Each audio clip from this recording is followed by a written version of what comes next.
Well, AnnMarie, there's a lot of updates, and Happy New Year to you too.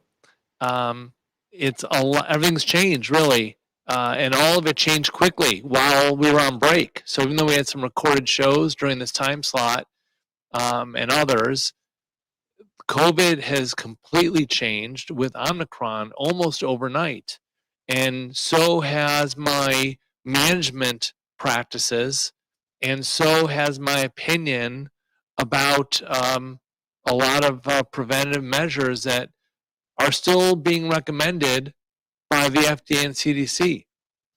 I think we have a lot to cover, but I think the most important thing to recognize right now is that COVID, the Omicron variant, does not seem to have any resistance, is totally resistant to all the vaccines. So all my patients, regardless of the vaccine status, regardless of how many vaccines and boosters they've had, they're all getting Omicron. And what do they And do about it? That's the question. They get it, they come well, down, they're sick. What do they do? What's the next well, we'll step? get there. We'll get there. We're handling things the same, which is my patients call me early. They, I'm not using hydroxychloroquine as much because it is a milder strain. People are getting less sick. And I feel that the hydroxychloroquine potential side effects, although I never really dealt with any, I feel like their risk is a little too high to warrant the use of during this mild strain. So I'm mostly using ivermectin for patients who are getting Omicron and early on. So number one is the recognition among my patients that vaccine status has no bearing on the type of infection and severity. Well, I mean, it's So like how does that, and not to ahead. interrupt you, but how does that influence anyone's decision to get a booster if they haven't yet? Is that to say that perhaps the booster isn't really going to do anything with this variant? What should people be doing if they're in the middle, they haven't gotten the booster yet? Oh, well, again, this is from my experience treating, hundreds of COVID patients by now. So my experience is that vaccine status, whether or not you've had a booster, is meaningless. So in general, why prescribe a drug that doesn't work? If you are prescribing a drug that doesn't work, all you're dealing with is side effects. So I think that's where we are with vaccines. We have ineffective vaccines, and the idea that, well, it's not harmful, at worst it's not harmful. I don't think you can say that. So I'm no longer recommending any kind of vaccine for pretty much anybody. I mean, before we went on break over the Christmas and New Year holiday, we were talking about whether people should or should not get boosters. But it looks like what's happening is Omicron is rampant. You're going to get it anyway, no matter what your vaccination status is. So why get a booster? Right. Why I mean, that's the point. mandate That's and why exactly. mandate a booster for a vaccine that isn't working? So we have a lot of lessons today. So we should move on to the next lesson. The next lesson is, what do people do when they get sick? They wake up one day, they don't feel well, they've got a fever, they're throwing up, they're sick, they have symptoms. Guess what? Well, They can't. No, I'm going to tell you, guess what? They can't get in to see their doctor. You cannot get in to see a live doctor unless you've got a really serious problem with your knee. well, we already know that. Yeah.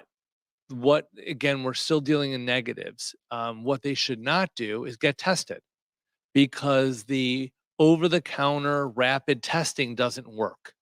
So I've had a lot of patients be sick, get a rapid test, it's negative, get another rapid test, it's negative. 10 days later, they get a PCR, it's positive. So now we've lost 10 days of treatment opportunity waiting on false negative over-the-counter rapid testing. So I would stop doing testing. If you are sick, then we start treating COVID right away. So what you're saying is the day that you come down with the symptoms that look to you as a medical doctor, this looks like COVID to me, you're immediately starting treatment protocol. Correct. And as Siobhan mentioned on the break, it's just spreading everywhere. I had 20 calls in each of the last 2 days of my patients getting COVID. So, we were treating people by text pretty much all day, and on the phone and on virtual visits and in the office. We saw a few sick COVID people on Wednesday. So it's everywhere. We're all going to get it. And that won't be such a bad thing because Omicron gives you immunity to Delta, even though Delta is pretty much gone, but you'd be immune to Delta anyway. Interesting. That's good to know. I'm going to jump in because we do have a caller if we have time to take the call. No, we have to go to not right break. now. We got to go to break. Okay. We'll take the call Okay, when we we'll come get on back. the other side. In the meantime, we're taking a short break. And again, you are listening to our weekly live medical radio show where we keep you up to date on all medical solutions from dealing with COVID to avoiding catastrophic disease. We are here with Dr. Brian Kolender, MD, talking about prevention. If you have a specific question and you would like to talk to the doctor directly about what you need to do to prevent or reverse disease, please call us at 800-859-0957. Again, that number is 800-859-0957. You're listening to News Talk 760 WJR. Okay, so we're back on Facebook Live. We're on the air again at 7:19.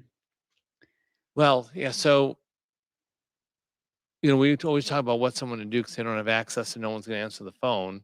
But I think it's important. This is a big shift in what we've talked about. Pretty much saying stop getting vaccinated. I think that's a big deal. Although a Yeah. lot of Well, on doctors have top- been saying that a long No, time. sorry ago. to interrupt you, but on top of that, going back to the tests, I mean, so many places you can't even get rapid tests. So, some people are waiting, not knowing what's going on. They're sold out, at least here, everywhere. It's like nobody can even get a test. Well, no need to. What you Right. really need to do is spend your time trying to get a hold of a doctor who's going to treat you because Right. the testing could Oh be my God. negative. That's a large. Yeah, a large What do you mean? ask. That's a big ask. That's like you're like finding a doc. How about just trying to get in to see your regular doctor? That's not even possible. Well, I still think with COVID and with prevention, we're still dealing with the ideas that no one's treating it. So even if you call your doctor, let's say I have chest pain, I've got high cholesterol, I've got plaque, I have an abnormal calcium score, I got a fever, getting to your doctor doesn't help if they don't do something about it. So getting, I'm here for you. I don't know what a doctor says to somebody when they refuse to prescribe anything that's going to help someone stay out of the hospital, other than say, if these things happen, go to the hospital. And guess what? They're probably going to happen. And none of those things, what do I hear? I've heard from someone say, well, their oxygen dropped to 90, so they had to go to the hospital. No, you didn't. You prescribe steroids, you prescribe albuterol to open the airways, you prescribe home oxygen, Yeah, you're aspirin, right. anticoagulants. Mm-hmm. You don't need to run to the hospital because once you get to the hospital, none of these things are available to you Right. other than death. Right. You're right.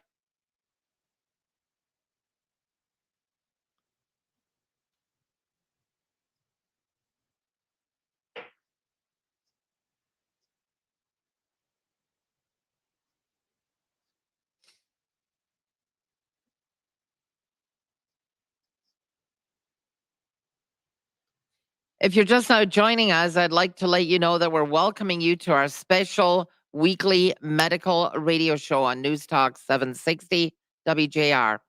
We are back again with Dr. Brian Kolender, MD, internal medicine physician and specialist in prevention in Birmingham, Michigan. After 20 years in practice and watching patients die prematurely and unnecessarily, he's here tonight to give us some hard advice on what we need to do to avoid heart attack and stroke altogether. We're inviting listeners to call in with your questions at 800-859-0957. Again, that number is 800-859-0957. Siobhan, you have a caller? Yeah, let's go to Dan and Macomb, who we have on the line. Thanks for waiting over the break. Dan, what's your question? Yeah, hi.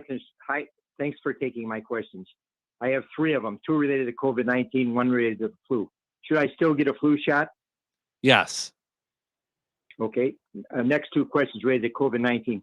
How many variants you think there'll be related to COVID-19? This is about, I think, the 5th one or so. Well, there's hundreds of variants that have no clinical relevance. So I don't know that what's going to happen. Some people think that Omicron will be the end of COVID because everyone's going to get it and develop natural immunity. I don't know that that's the case, but I think we have to assume that we're going to continue to see random strains with random levels of virulence and activity. For how long? For 2 years? 3 I don't, years? who knows? I can't predict the Okay. future. Let me ask my 3rd question. Yeah. How catchy is this variant that's occurring right now compared to other very catchy viruses like chickenpox? Well, this one, let's just compare it to prior COVID strains. It's the most contagious, and thankfully, as we've said before, not the most severe. So it's very contagious, and I have a feeling this is going to run through the country and burn out in a short time, like maybe 4 to 6 weeks.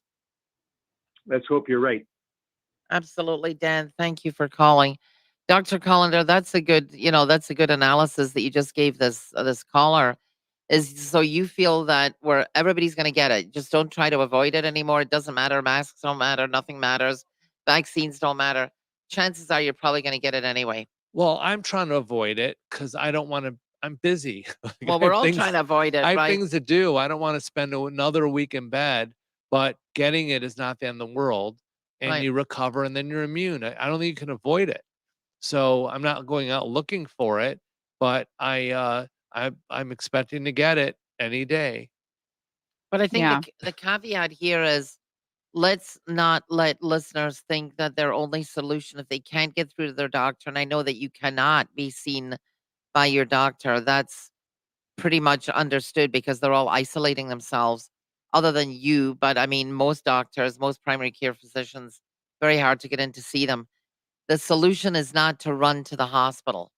Well, let's kind of back up, and Okay. kind of talk what we were talking about, which is number one, it's clear to me now that vaccines are not effective at all. Number two, rapid testing doesn't work. If you get sick, you got to start treatment right away. And I'm going to review, we've talked about taking high dose vitamin D3, zinc, vitamin C, 3,000 milligrams, quercetin, which is a natural herbal anti-inflammatory.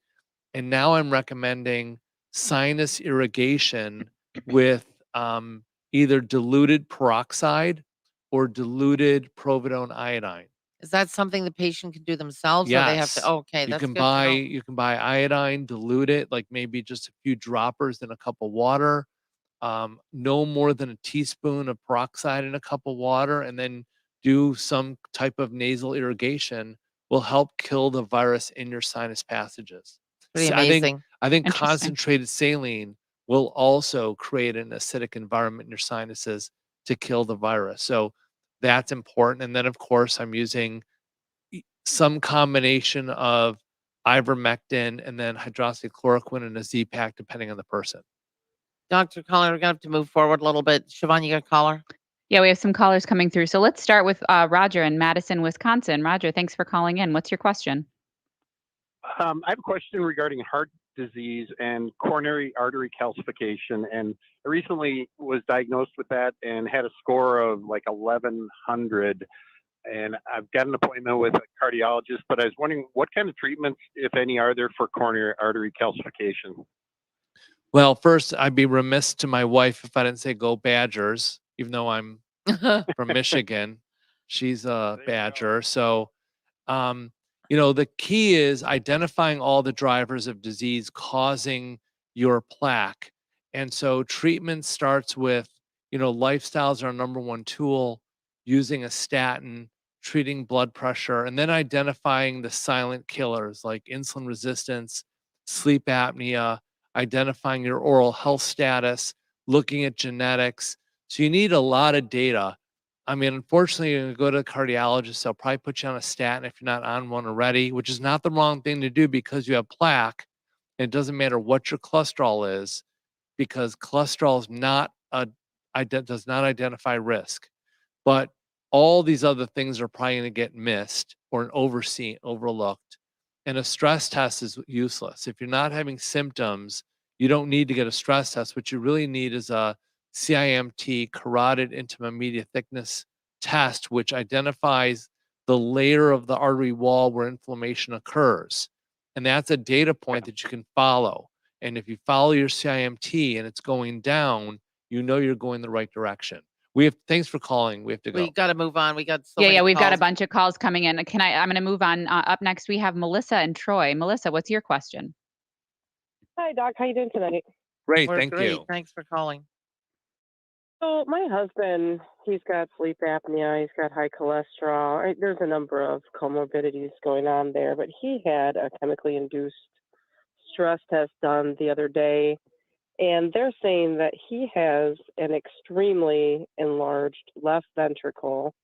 He has an ejection fraction rate of 56%, and his blood pressure actually went down, like at the peak of the performance of the stress test. Because normally he has like high blood pressure, like 190/90. So He's got a lot of work to do. Sorry, what's your question? I was just wondering what you think is follow-on care for him. Well, he technically has heart failure, and he's going to need some treatments to figure out, just to optimize his care. He'll end up probably getting a heart catheterization just to make sure he doesn't have a blockage. And I don't, that's the right thing to do in this instance, but otherwise it wouldn't be in an asymptomatic person. And then it's a matter of optimizing his care, but he's got to treat all of his drivers of disease. And he needs a really extensive workup. But there's a lot going on. Let's hope that he's got the right doctors Right, handling his right. case. There's a lot to do, and I would like to think he can expect a really long, healthy life, but he does have a lot to do and things to uncover. How old is he? He is 53. Oh, young. Oh my gosh, Jeez. he's young. He's got to get to work. Yeah, he's right got to away. get to work and make sure that he's in the right hands. Absolutely, 100%. Good luck to you, Melissa. Thanks for talking, and good luck with your husband's medical journey. Siobhan, you have another caller? Yeah, if we have time, let's go to Craig in Danville, Pennsylvania. Craig, what's your question? Yeah, hey, I just had kind of a general question. As far as relating COVID there, could you guys explain a little more like what is actually happening with some of these more political treatments that you're talking about, like ivermectin and zinc and stuff like that? What's happening in the body for people to better understand how it's effective and also its effectiveness? Well, that might be a question, that most listeners don't want to hear. I can only talk about my experience, which has been, my process has led to 0 people ending up in the emergency room. So I'm using a lot of these drugs off label, and I'm just finding them effective. So that's, just how I'm choosing to treat it, and it generates an anti-inflammatory effect. Okay, unfortunately, we've got to take a quick break. Again, you are listening to a special live medical broadcast on the prevention and medical management of disease. If you have a specific question and you would like to talk to the doctor directly about what you ought to do to avoid heart attack and stroke, or if you have a question on any of the subjects we're discussing tonight, please give us a call at 800-859-0957. Again, that's 800-859-0957. You're listening to News Talk 760 WJR. Okay, so we're back on Facebook Live until 7:33, so we have about 4 minutes. How many more callers do you have back, Tom? We have 2, so we can maybe 2, start okay. with them on the other side of the break. Yeah. Well, it's somewhere in here. Yeah, the last one I wasn't so excited about. It's too detailed. No one wants to hear about mechanism of action of anything. No, but I mean, what about this woman that calls with a husband that's 53 years old? Come on. I mean, that's a lot of problems. And 53? unfortunately, well, yeah, that's young, very young, and that's a lot, lifetime of illness ahead of him. It's strange he didn't know he had it. What's strange is the doctor didn't diagnose it. How Right. about that? Right. No one knew he had it. And who knows how long all of these other drivers and predisposing conditions have been going on. I mean, those are tragedies. That's really just a tragedy of you know, someone head of a household. I don't know who's working in the No, but family, I but mean, you got to stop and think about the fact that let's assume that he had a primary care physician. Let's just assume that he did, and that he was going to see his doctor and following up on his doctor's directions. And now he's in a cesspool. He's in a mess. He's in a mess, and he's 53 years old, and he's got his wife calling because she doesn't know where to go next. um, I mean, no one would know where to go. I mean, because now we're talking about multiple problems, multiple specialists. They all have to coordinate, and it won't happen. And it And won't it's happen. just, and it That's won't, the right. point. And The it's point just is, very confusing.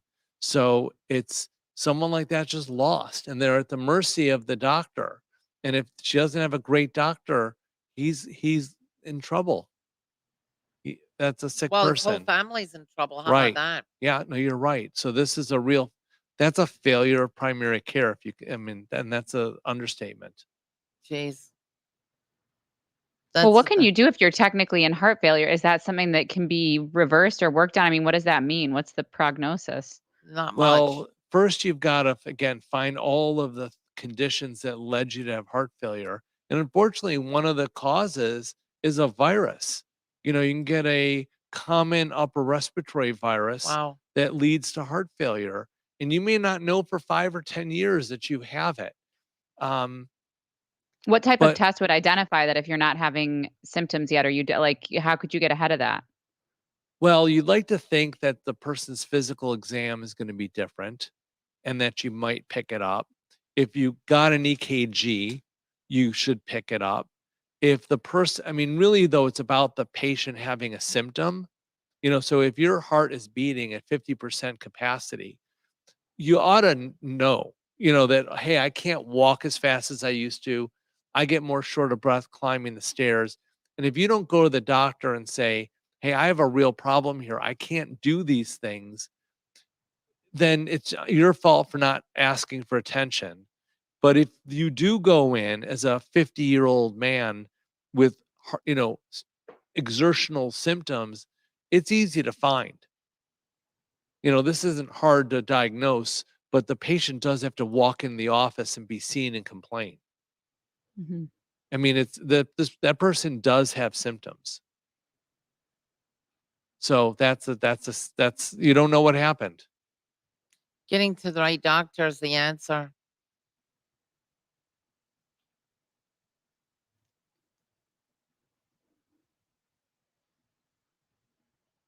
Welcome back to our special live medical broadcast on News Talk 760 WJR. We are fortunate to have Dr. Brian Kolender, MD, internal medicine physician and specialist in prevention, here tonight to give us some straight talk about two important topics: prevention and being proactive. Please tune in to our weekly shows Sunday afternoon at 3 p.m. and live Thursday at 7.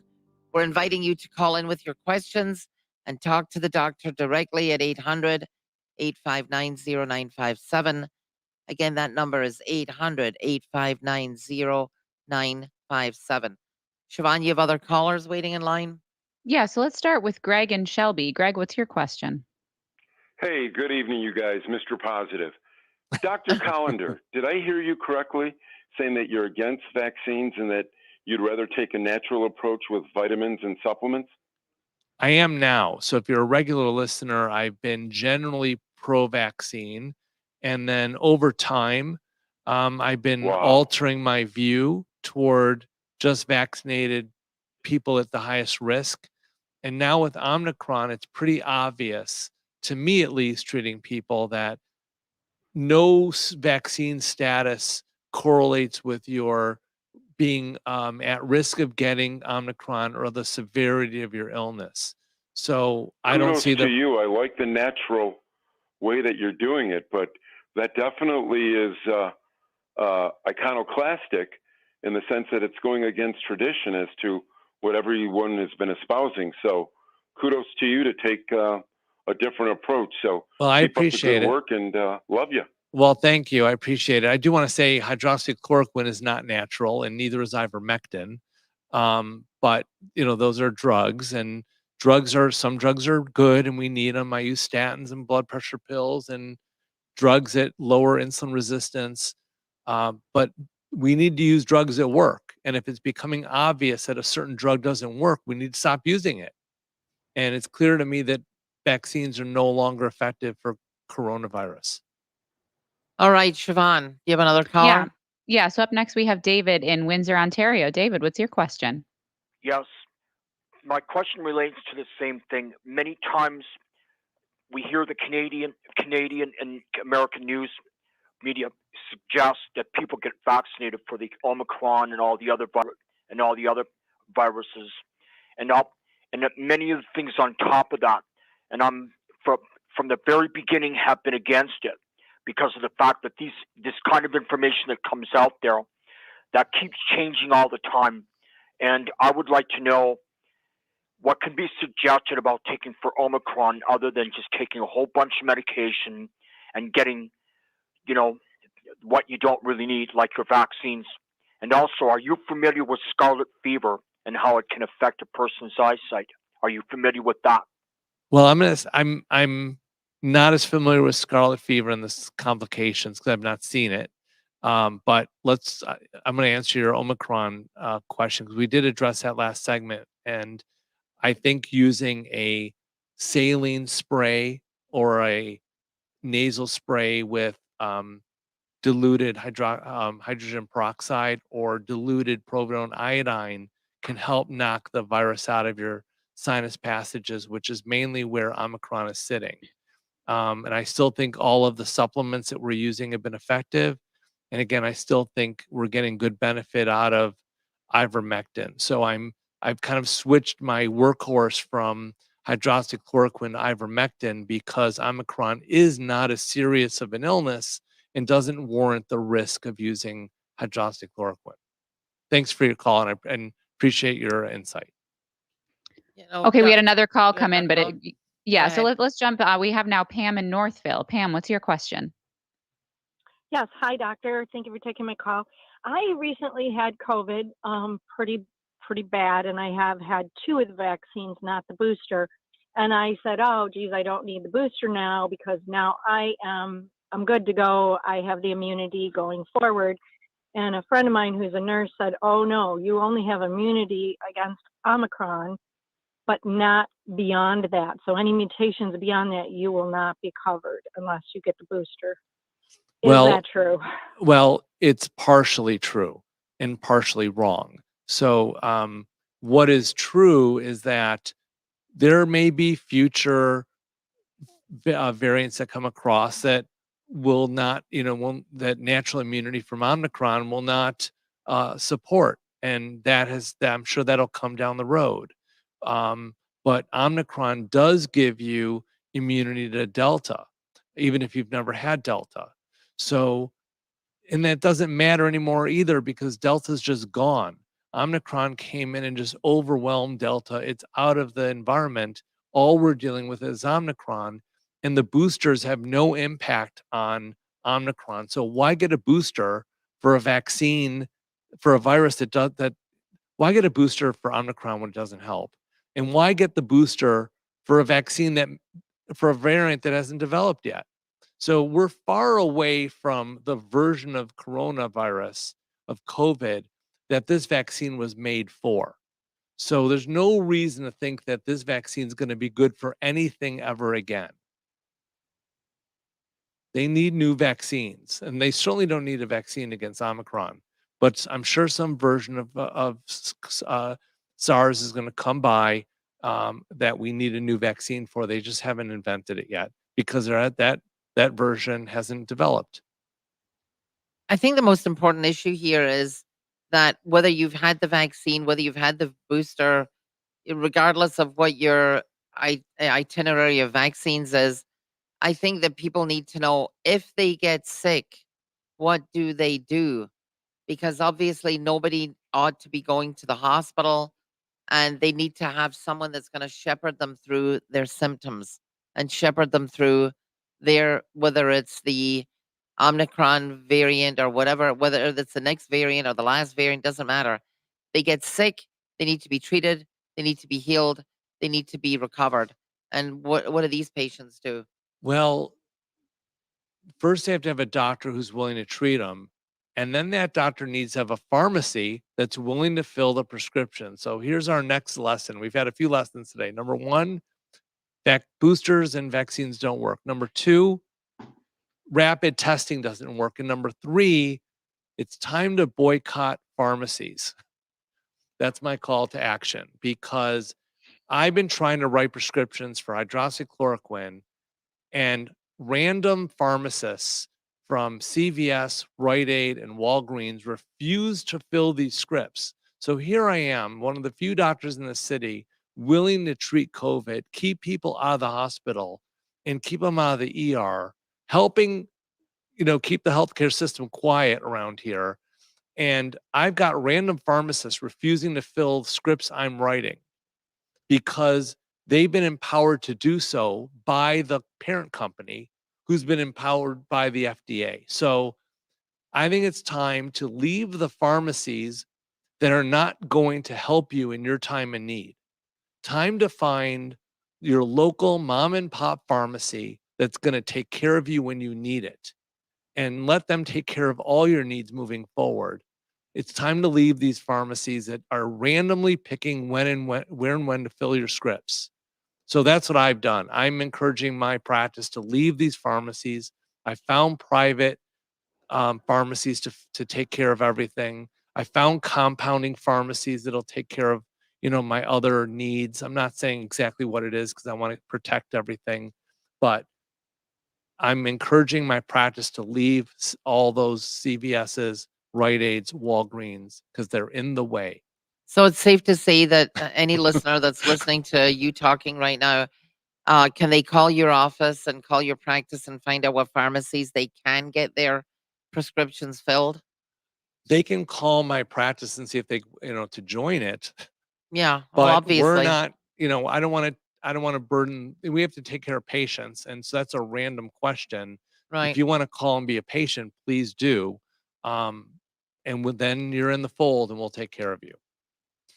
All right. Well, unfortunately, we're going to have to take a quick break. You are listening to a special live broadcast tonight where the topic is your health and how to prevent disease. When we come back, if you have a specific question on the subject we're discussing and you'd like to talk to the doctor directly, please call us at 800-859-0957. Again, that number is 800-859-0957. You're listening to News Talk 760 WJR.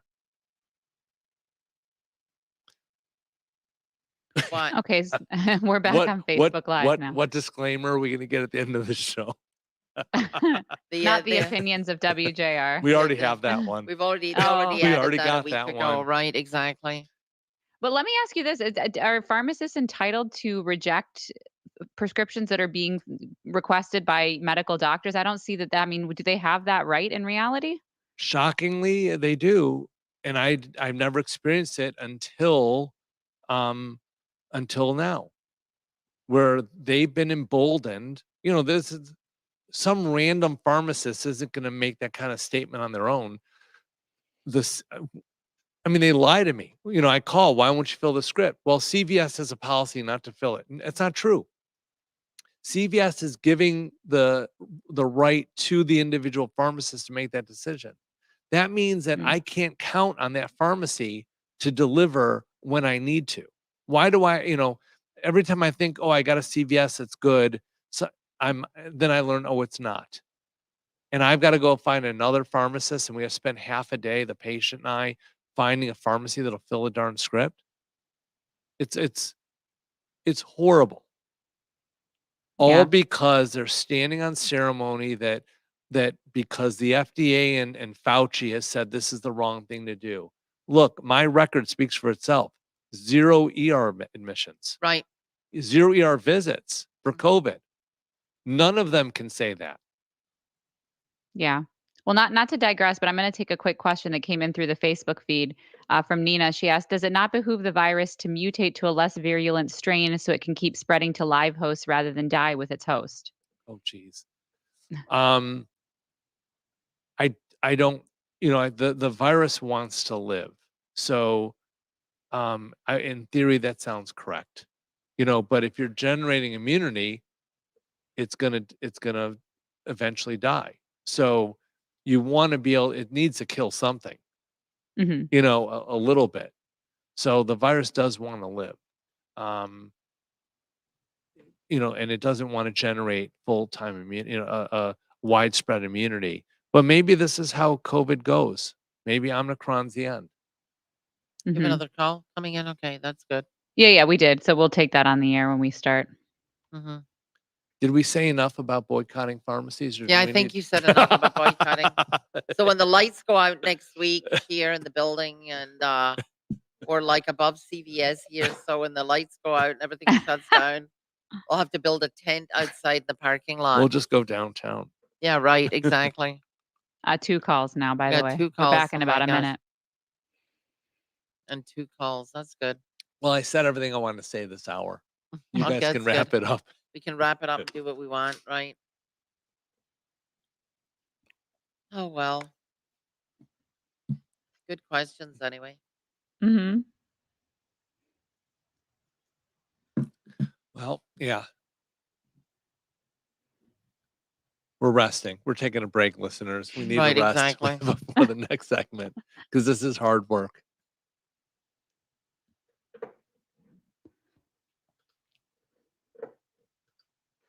I hope people call and ask about. I think this is Wild. a hot point actually. This is These calls could be it. These yeah. could be about I mean, the this really pharmacy. is a hot. This Right. should be viral.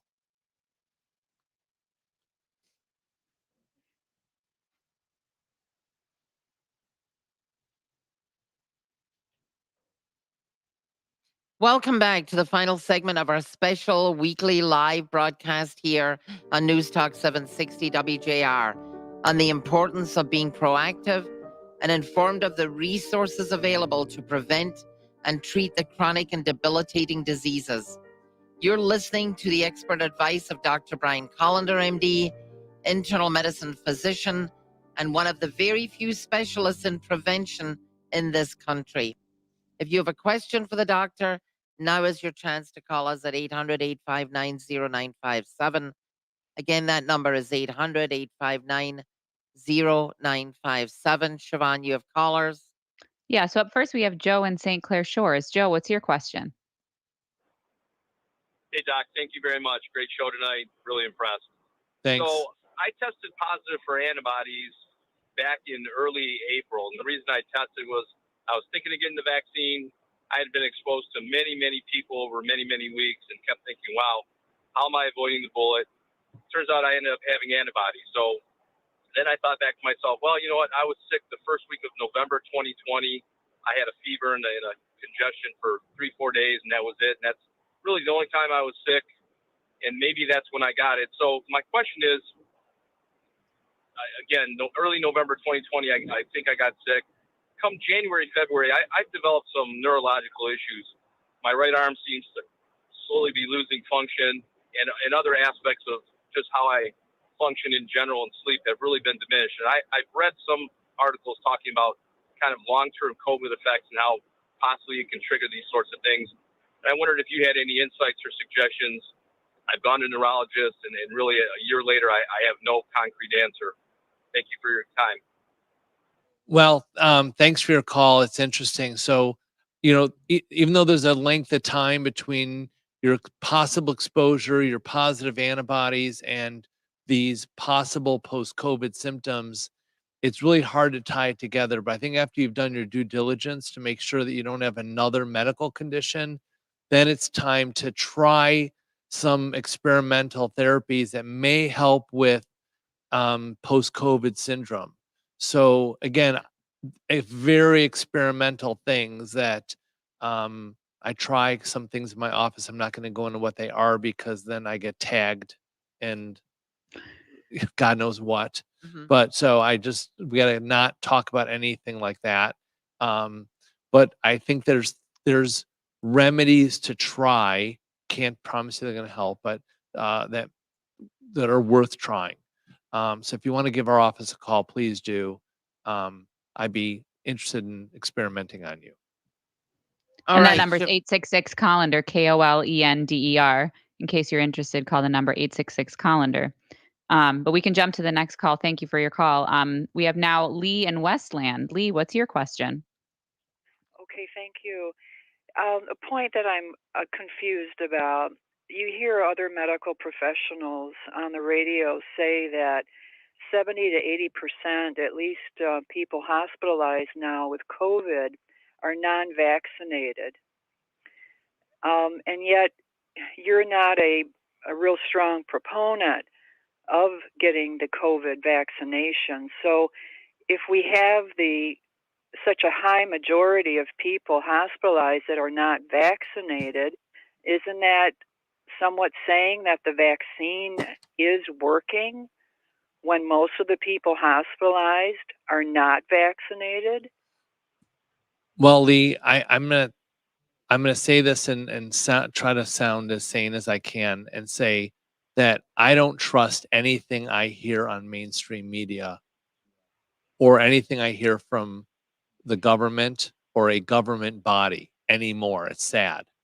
So if you're watching the news and you're hearing these numbers and percentages, and when I mean the news, I mean anything that's on television, I don't believe it. Like I don't believe those numbers. All I can go by is my experience, which is if you treat people early, regardless of their vaccine status, you can keep them out of the hospital. And I've been doing this now for a year and a half or more, and I feel that now, AnnMarie's mentioned this all the time, that I've treated all None of these your people. patients have gone into the hospital. None of them have died. Yeah, and now I word it differently. Like I have a solid amount of experience now treating COVID where I feel confident that we can get anybody who has COVID from being in the hospital. You just have to get them early. And so as long as we get somebody early, I have no doubt in my mind they're not going to leave they're going to stay home and recover healthy. And so I hear all this stuff about what's going on in the hospital, and you hear the news and you hear the threats to get vaccinated. And I'm very skeptical about what I'm hearing now. And I'm not saying anybody's lying. I'm not saying anything about it. I just go, that's not my experience. My experience is totally different. That if I treat people early, they don't go to the emergency room. And that's 100%. Well, Okay, thank you very much. I appreciate your perspective. Thanks. yeah, I mean the whole issue comes down to the fact that everybody needs a doctor that should they get sick will A, see them, and B, shepherd them through the process, and C, unfortunately, it's incumbent upon the listener to find a pharmacy that's going to accept and fill your prescription when you Right. write it for them. Right. And believe me, I didn't come on and do all this without having backup already in place. Right, So because exactly. I'm saying boycott, I'm expecting, I don't know if we use any words, put any ideas in anyone's head, but I'm prepared. So No, but imagine the shock of you a need to patient who gets prepare. sick. Well, but we've said this all along, listeners need to prepare. Whatever choices you make about your health, you need to be prepared for an outcome. And that means finding someone to shepherd you through your health, having a plan, where are you going to get your drugs, who are you going to call, all that. You need to be prepared because random variants are coming through and we don't know what the next one's going to be. Thankfully, this one's mild and it gives us the right, or I want to just say the leisure to say, don't get vaccinated. But the next one may be different. We don't know. It's incumbent upon every listener to make sure they've got a doctor who's going to A, see them, and B, treat them, and C, find a pharmacy that's going to fill the prescription that you're going to give them in order to treat them so they can stay out of the hospital. Right.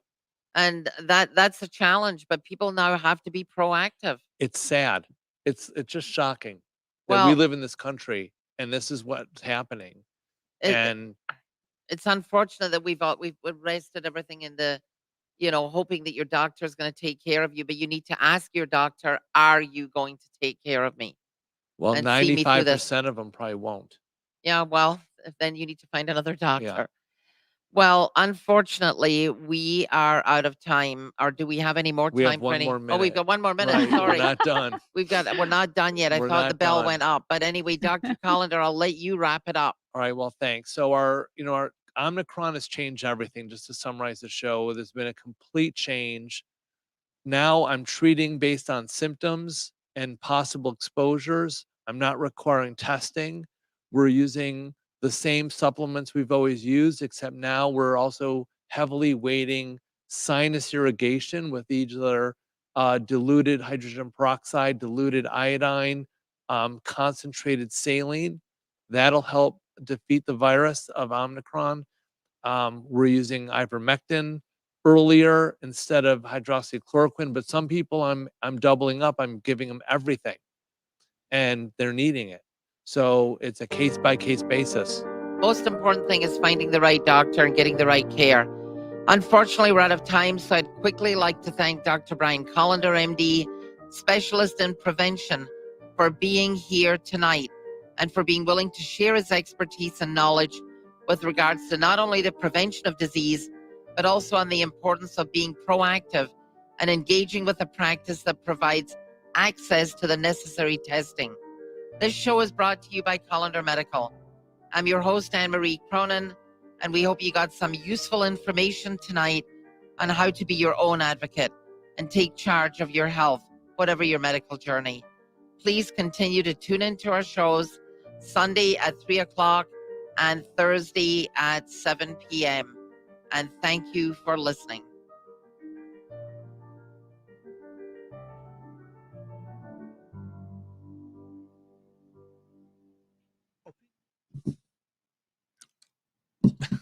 Gosh,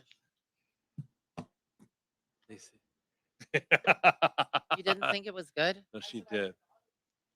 I thought you got Thank some, you. you got some good Thank you, callers. guys. Yeah. You missed the crazy callers. I think that one guy that called was the same guy that calls all the time. I like him though. Dan, Yeah, I like him. You like Dan, him? yeah.